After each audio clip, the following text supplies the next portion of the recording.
El tema que quiero compartir es de la condenación eterna.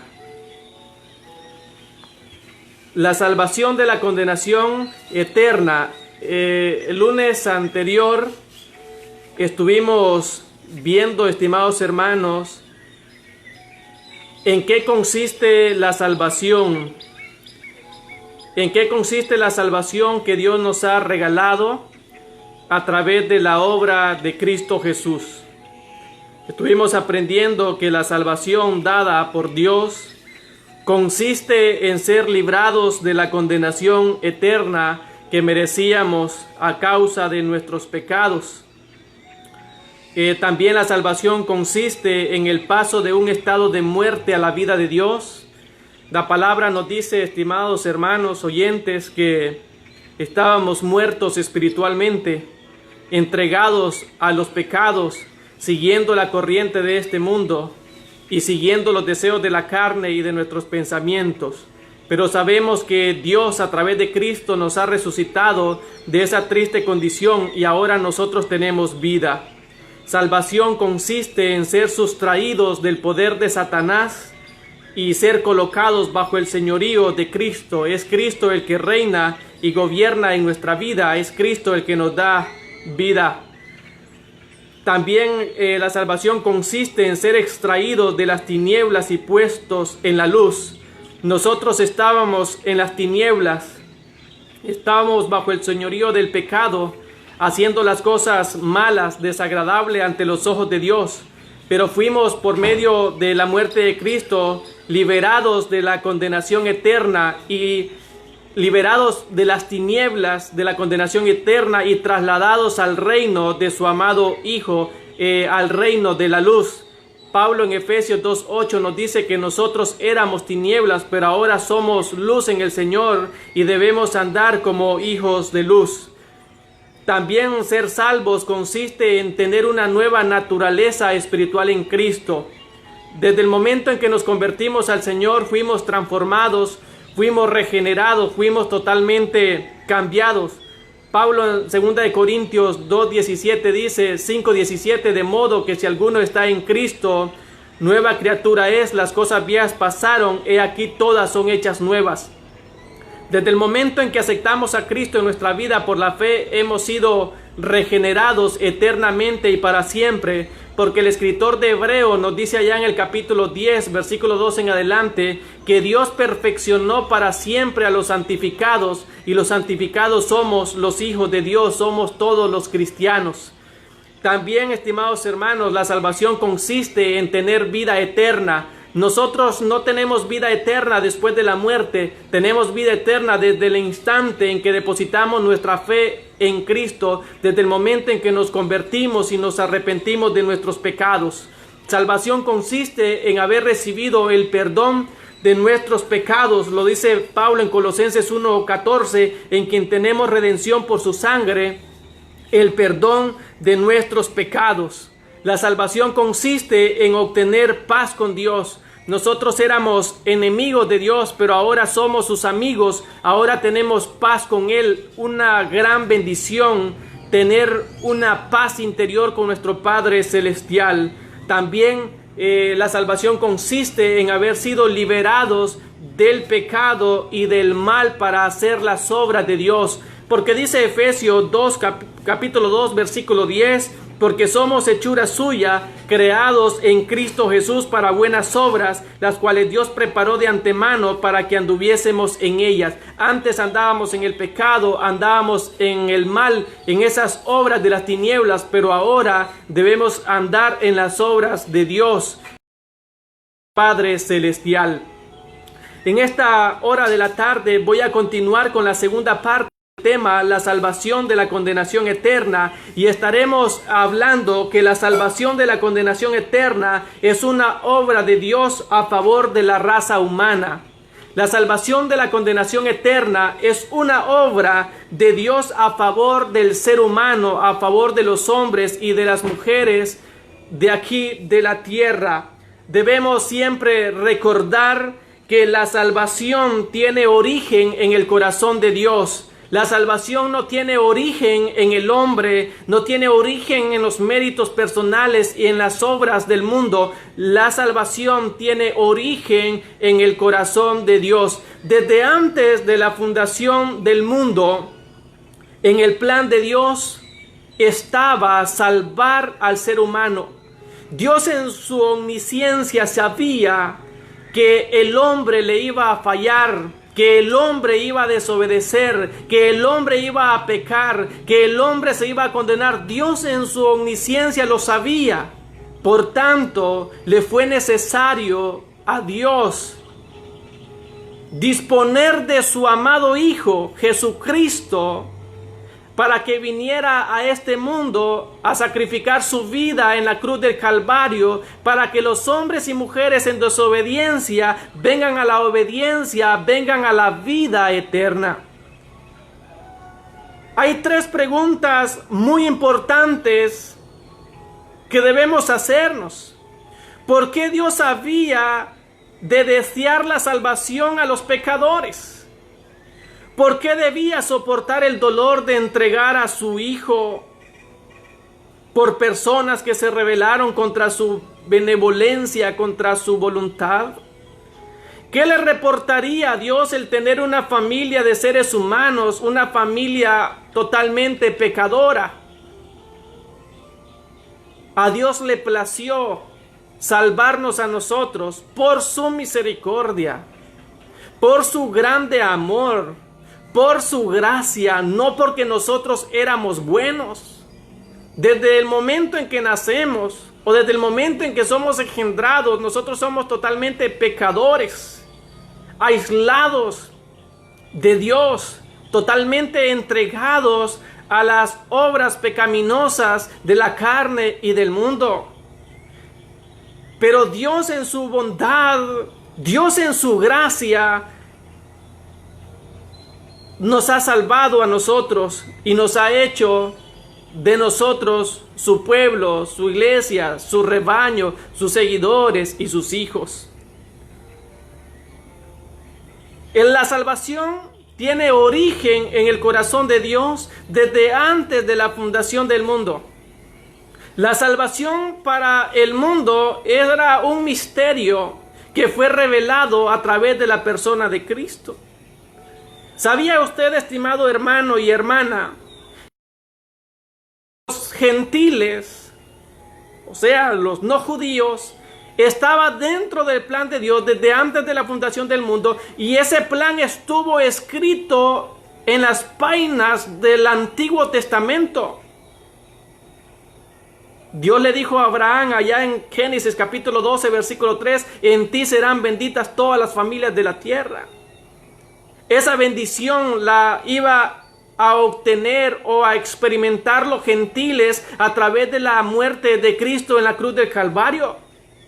Misterio que el pueblo de Israel nunca entendió. El pueblo de Israel siempre consideró que solamente ellos, como pueblo de Dios, como pueblo amado, iba a obtener la salvación. Los judíos rechazaban a los gentiles, menospreciaban a los gentiles. Los gentiles para ellos éramos como perros incircuncisos. Estábamos alejados de Dios, y que estábamos alejados de la gracia divina. El pueblo de Israel nunca comprendió de que la salvación vendría a los gentiles por medio de la obra de Cristo en la cruz del Calvario. El misterio de la salvación es eterno, estaba con Dios porque tuvo origen en Dios desde antes, como les dije, de la fundación del mundo. La pregunta importante a responder en esta hora también es: el método que Dios usó para darnos la salvación eterna, ¿cuál fue ese método? ¿Cuál fue el método que Dios usó para darnos la salvación eterna? Ya dijimos que la salvación eterna de los gentiles estaba dentro del plan de Dios desde antes de la fundación del mundo. Pero ¿cuál es el método que Él usó para salvarnos? Hermanos, hermanas, amigos y amigas, Dios usó un método extraordinario e indescriptible para perdonar y salvar a la raza humana de la condenación eterna. Ese método no fue usado por Dios como una improvisación, porque es un método que ya estaba dentro de su plan perfecto. Ese es un método soberano, un método único, un método perfecto, un método eterno. ¿Cuál fue ese método? Enviar a su Hijo al mundo pecador para morir en la cruz del Calvario.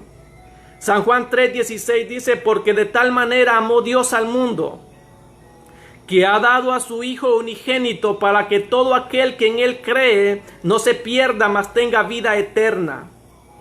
Era el único método agradable, aceptable a Dios para la salvación de la raza humana. El pueblo judío a cada año, constantemente o frecuentemente, ofrecía sacrificios a Dios para el cubrimiento o el perdón de sus pecados. Pero llegó un tiempo que Dios rechazó los sacrificios del pueblo de Israel. Ya no quería sacrificios de animales. Ya no le eran aceptables, ya no le eran agradables. Dios quiso como un sacrificio único, como una ofrenda agradable a Él para perdonar el pecado del mundo, la muerte de Cristo en la cruz del Calvario. Fue el único sacrificio que satisfizo a Dios. Fue el único sacrificio y no se va a volver a repetir una sola ofrenda para perdonar a los pecadores. Era la única forma en que los seres humanos podían recibir la redención eterna. No había otra forma. El perdón de sus pecados, la liberación del juicio eterno. No había ninguna forma más, aparte del sacrificio de Cristo, para que nosotros tuviéramos la salvación. Y debemos de recordar que la salvación no es obra nuestra, es obra de Dios a través de Cristo en la cruz del Calvario. Usted y yo no vamos a hacer nada para salvarnos, porque la salvación es una obra de gracia, una obra de amor de Dios, una obra de la benevolencia de Dios para nosotros. ¿Qué es lo que debemos hacer nosotros en cuanto a la salvación que Dios nos da? Dar testimonio de ella, hacer buenas obras de fe, predicar el evangelio a las personas necesitadas, como respuesta de gratitud por la obra que Dios ha hecho en nuestra vida. ¿Podía Dios usar otros métodos para redimirnos? Sí, podía hacerlo. Él es soberano, Él es perfecto, Él es eterno y puede o pudo haber usado otros métodos, porque en su soberanía Él puede hacer lo que Él quiera. Pero en su plan perfecto estuvo salvarnos por medio del sacrificio de Jesucristo. Dice Efesios capítulo 1, versículo 4 al 5. Pero Dios, que es rico en su misericordia, por su gran amor con que nos amó, aun estando nosotros muertos en pecado, nos dio vida juntamente con Cristo. Por gracia sois salvos. ¿Quién es el autor de nuestra salvación? Dios. ¿Cuál fue el método que usó para salvarnos? El sacrificio de Cristo en la cruz del Calvario y de mandarnos fe a nosotros. Y la fe no es una obra nuestra, es un don de Dios, producida por la persuasión del Espíritu Santo. Nosotros somos salvos por gracia, no por obras, no por la ley. Y todo porque así Dios lo quiso. Eso le plació a Dios.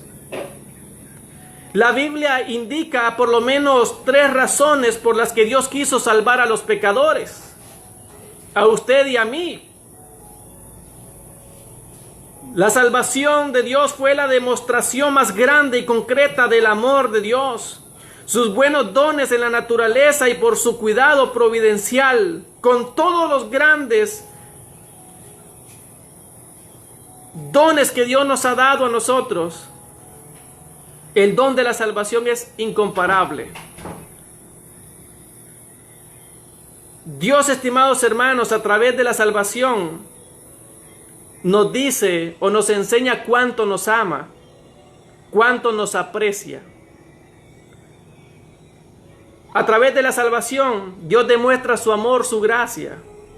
La salvación también hace posible que Dios manifieste su gracia por toda la eternidad. Cada persona salva será para siempre un trofeo especial de la gracia de Dios. Solo los seres humanos redimidos pueden proveer esta demostración.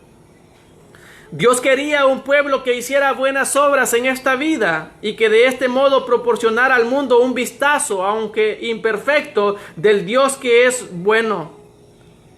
Sin la salvación que Cristo proveyó, estas cosas, estimados hermanos, no sería posible.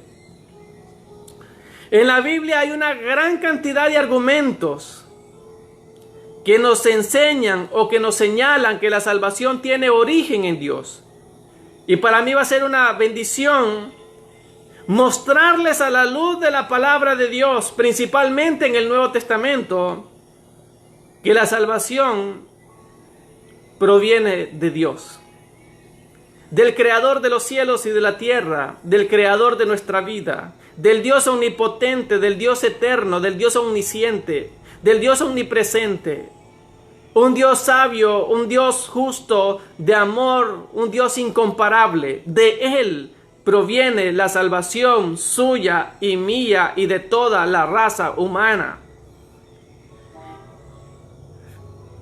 San Juan 3:16, como todos lo conocen y se lo saben muy bien, porque de tal manera amó Dios al mundo que ha dado a su Hijo unigénito para que todo aquel que en Él crea no se pierda, mas tenga vida eterna. Ese es un argumento importante para asegurarnos que la salvación viene de Dios. Dice Primera de Timoteo, capítulo 1, versículo 1. Pablo, apóstol de Jesucristo, por mandato de Dios nuestro Salvador y del Señor Jesucristo nuestra esperanza. ¿Cómo caracteriza el apóstol Pablo en 1 Timoteo 1:1 a Dios? Le dice: Pablo, apóstol de Jesucristo, por mandato de Dios nuestro Salvador. Dios es nuestro Salvador. Salvador no solamente es un título o un nombre de Dios, es una acción de Dios, es una obra de Dios a favor del ser humano. Dios es Salvador, como título, como nombre. Pero también, estimados hermanos, Dios es Salvador por enviar a Cristo a morir en la cruz del Calvario para liberarnos del juicio eterno y darnos vida eterna. Tito capítulo 1 y versículo 3 dice: y a su debido tiempo manifestó su palabra por medio de la predicación que me fue encomendada por mandato de Dios nuestro Salvador. Nuevamente dice que Dios es nuestro Salvador. Tito capítulo 2 versículo 10 dice: no defraudando, sino mostrándose fieles en todo, para que en todo adornen a Dios nuestro Salvador. Tito capítulo 3 versículo 4: pero cuando se manifestó la bondad de Dios nuestro Salvador y su amor para con los hombres. Consecutivamente, Pablo nos dice en su palabra que Dios es nuestro Salvador. En Judas 25: al único y sabio Dios nuestro Salvador, sea gloria y majestad, imperio, potencia, ahora y por todos los siglos. Amén. Primera de Timoteo, capítulo 2, versículo 3. Porque esto es bueno y agradable delante de Dios nuestro Salvador, el cual quiere que todos los hombres sean salvos y vengan al conocimiento de la verdad. La voluntad de Dios, según el apóstol Pablo, es que todos los hombres se salven y vengan a Él. Ese es el gran deseo de Dios. Pero al final no todos los hombres se salvan porque rechazan el amor y la gracia de Dios. Dice Lucas capítulo 1 versículo 47: y mi espíritu se regocija en Dios mi Salvador. Esas palabras las expresó María. Primera de Timoteo 4:10 dice que por esto mismo trabajamos y sufrimos oprobios, porque esperamos en el Dios viviente, que Él es el Salvador de todos los hombres, mayormente de los que creen. Dios es el Salvador de todos los hombres, de cada hombre, de cada mujer existente aquí en la tierra.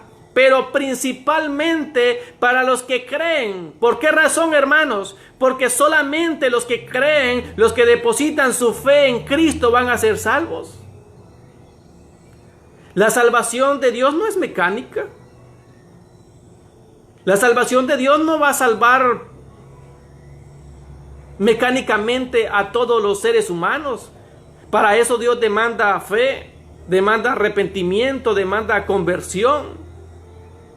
Pero lastimosamente los hombres están rechazando el amor de Dios, la gracia de Dios, no se quieren arrepentir de sus pecados, quieren vivir siempre haciendo las cosas malas y al morir van a recibir la condenación eterna, aunque Cristo murió por él en la cruz del Calvario.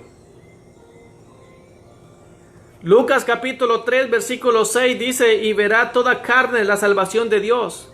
¿Y cómo vimos nosotros la salvación de Dios? A través de Cristo en la cruz del Calvario. Es cierto que nosotros, los gentiles, no miramos morir a Cristo en la cruz directamente. Lo creemos por fe a la luz de la palabra. Por eso Jesús le dijo a Tomás: Tomás, tú me creíste hasta que visteis.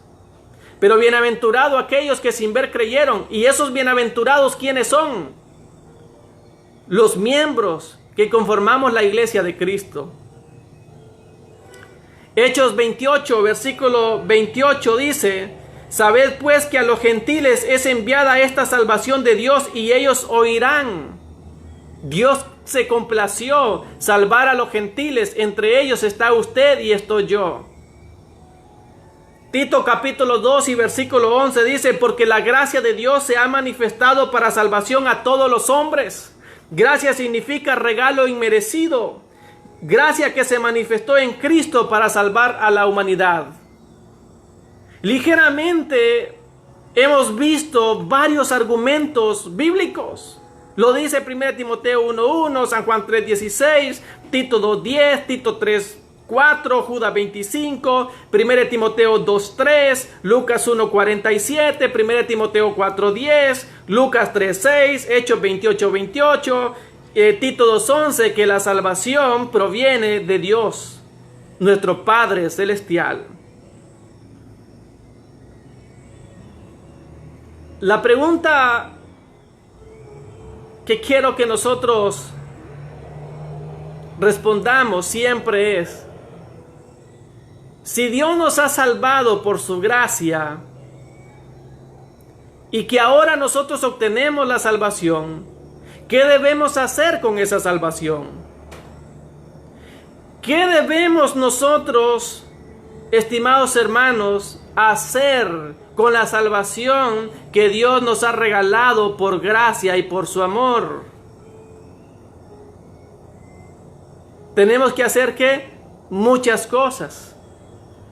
Debemos obedecer a Dios, debemos amarle, debemos de servirle, debemos de temerle, debemos de darle la gloria a Él siempre, debemos de darle la alabanza, debemos de darle la adoración.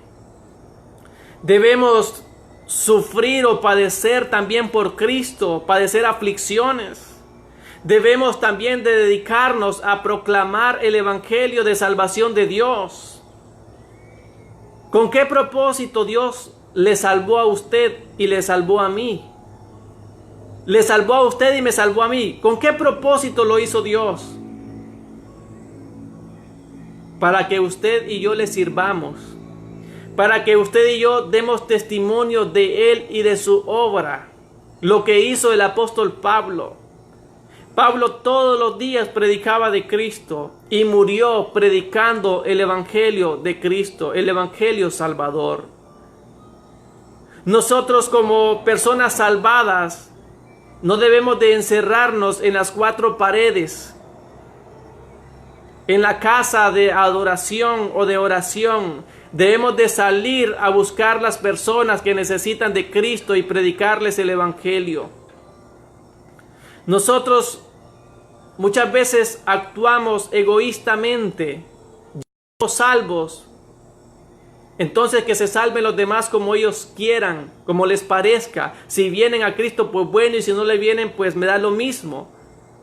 Pero nosotros tenemos la gran responsabilidad, el gran deber como siervos de Dios, de predicar y anunciar las buenas nuevas que trae salvación al hombre.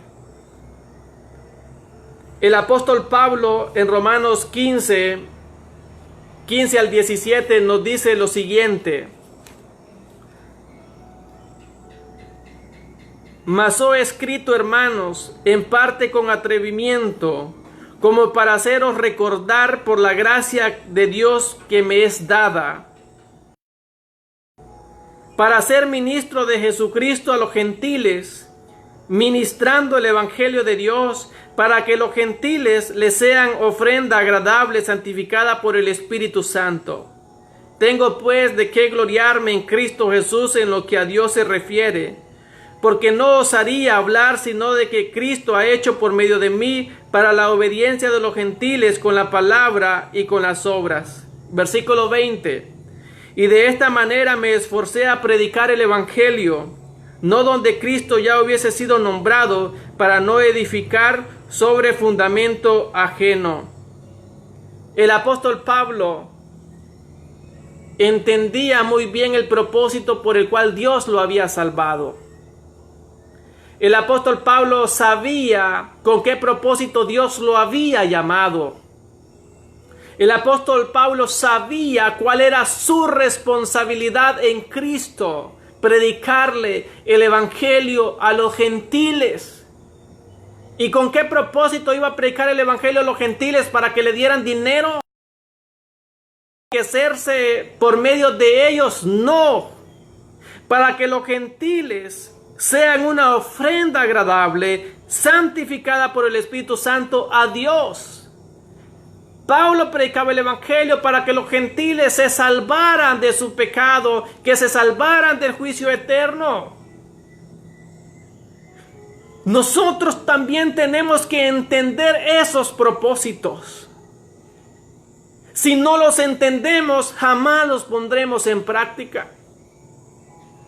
Y si nosotros entendemos los propósitos por el cual Dios nos salvó y no los estamos poniendo en práctica, estamos actuando en ignorancia, o estamos en la ignorancia. Porque ignorancia no solamente es tener conocimiento, también ignorancia es, estimados hermanos, tener conocimiento y dejar de ponerlo en práctica. Porque ignorancia es estar falto de conocimiento. Pero también ignorancia es tener conocimiento y no ponerlo en práctica. Nosotros entendemos que Dios nos ha salvado con el propósito de predicar el evangelio a las personas que no tienen a Cristo. Y si no lo estamos haciendo, estamos fallando. Estamos actuando mal ante los ojos de Dios. Nosotros tenemos que predicarle el evangelio de salvación proveniente de Dios a las personas cercanas, a las personas lejanas, a nuestra familia, a nuestros amigos. También estamos con la responsabilidad de apoyar a los misioneros, a los que están en otros países predicando el evangelio, ya sea en oración o a través de recursos económicos. Si nosotros no salimos de nuestro país a predicar la palabra de Dios a otros lugares, entonces podemos orar y podemos aportar recursos económicos para ayudar a estos misioneros. En África, en Europa, en Asia, muchos hombres y mujeres de Cristo están muriendo por predicar el evangelio, por predicar la palabra de Dios. Y nosotros aquí en Honduras tenemos libertad para hacerlo. Nadie nos va a poner un cuchillo o una pistola para predicar el evangelio. Y no lo estamos haciendo. ¿Y saben por qué? Porque no estamos amando a Dios y no estamos amando al prójimo. Cuando alguien se descarrea en la iglesia o alguien se apartó, ese ya se perdió, dice uno. Si no viene a Cristo, va a recibir la condenación eterna, como que nos alegramos. Eso nos debe de producir nosotros congoja. Nos debe de producir tristeza. Más bien debemos orar por esa persona, buscarle, hablarle del tema de la reconciliación para que vuelvan a Cristo, para que vuelvan a la iglesia. No tenemos que estar celebrando que se apartó y decir, no, si se muere se condenó. Porque no estamos para eso. ¿Cuántas personas, estimados hermanos y hermanas, se han muerto sin Cristo y usted tuvo la oportunidad de predicarle el evangelio? Mire que si nosotros vivimos en una comunidad o en un municipio o cualquier sector, cualquier localidad, si vivimos ahí y no le predicamos el evangelio a las personas que viven con nosotros, ya sea los de la casa o los de la comunidad, si no predicamos el evangelio, hermanos, estamos mal. Porque siquiera a esas personas debemos de predicarle el evangelio. En Hechos capítulo 1, versículo 8, Jesús dijo: y recibiréis poder cuando haya venido a vosotros el Espíritu Santo, y me seréis testigo en Jerusalén, Judea, Samaria, hasta el final de la tierra. Nuestra Jerusalén, estimados hermanos, puede ser nuestro hogar. Judea puede ser que nuestra comunidad. Samaria puede ser que nuestro municipio. Y hasta el final puede ser el país entero o el mundo entero. Hay muchos creyentes dentro de la iglesia que tienen años y años de estar ahí, que nunca le han predicado el evangelio siquiera a su hijo, siquiera a su padre, siquiera a sus hermanos o a sus amigos más cercanos. Y algunos ponen muchos pretextos o muchos peros para predicar el evangelio. Es que yo no puedo hablar. Es que yo no soy evangelista, solamente al pastor le corresponde eso. Solamente son a los maestros, los evangelistas. Yo no puedo predicar el evangelio. Es que a mí me da miedo. Es que yo no me sé pero ni un versículo bíblico. Eso es puras excusas. Y saben, hermanos, que la mejor forma de predicar el evangelio de Cristo ahora es a través de la conducta, a través del testimonio. Si usted no puede predicar el evangelio de Dios que salva por medio de la palabra, entonces predíquelo a través de la conducta. Y quiero que tengan esto en mente. La gente ahora quiere escuchar el evangelio o ver el evangelio a través de nuestro estilo de vida, no tanto a través de la palabra. Imagínense que yo tenga conocimiento del evangelio, que el evangelio cambia, que el evangelio transforma, que el evangelio hace maravillas. Pero si no le estoy reflejando con mi conducta, con mi estilo de vida, ¿qué va a decir aquella persona a quien está escuchando el evangelio de mis labios? No, hombre, tú dices, pero lo demuestras con tus hechos. Demuestra con tus hechos otra cosa. Debemos adornar con nuestro estilo de vida el evangelio que predicamos en palabra. ¿Por qué mucha gente no va a la iglesia hoy? Porque los que confesamos por medio del evangelio no le estamos demostrando.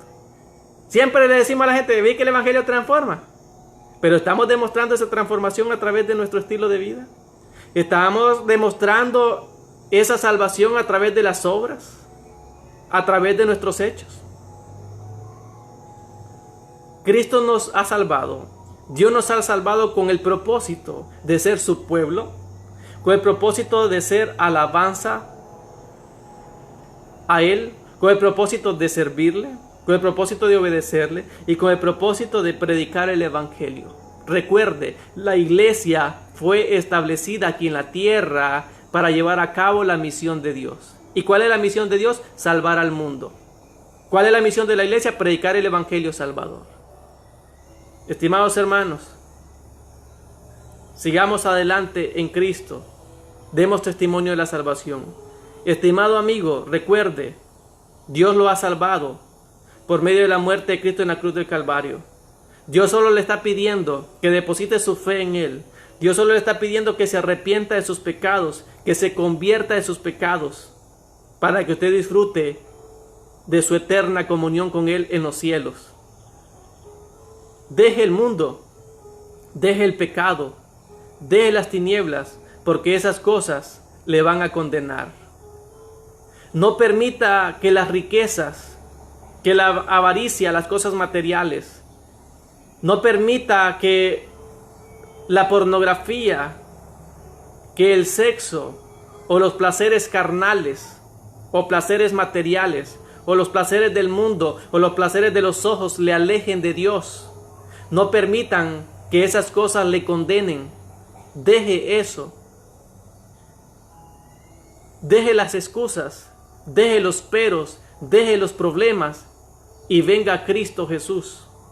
Y Él va a cambiar su vida, va a cambiar sus planes, va a cambiar su meta, va a cambiar su futuro. Sabemos, estimados hermanos, que el destino nosotros mismos lo hacemos. Si nos convertimos a Cristo, el destino es vida eterna. Pero si no nos convertimos a Cristo, el destino es la condenación eterna. Que el Señor les bendiga y deseo que pasen una semana muy bendecida.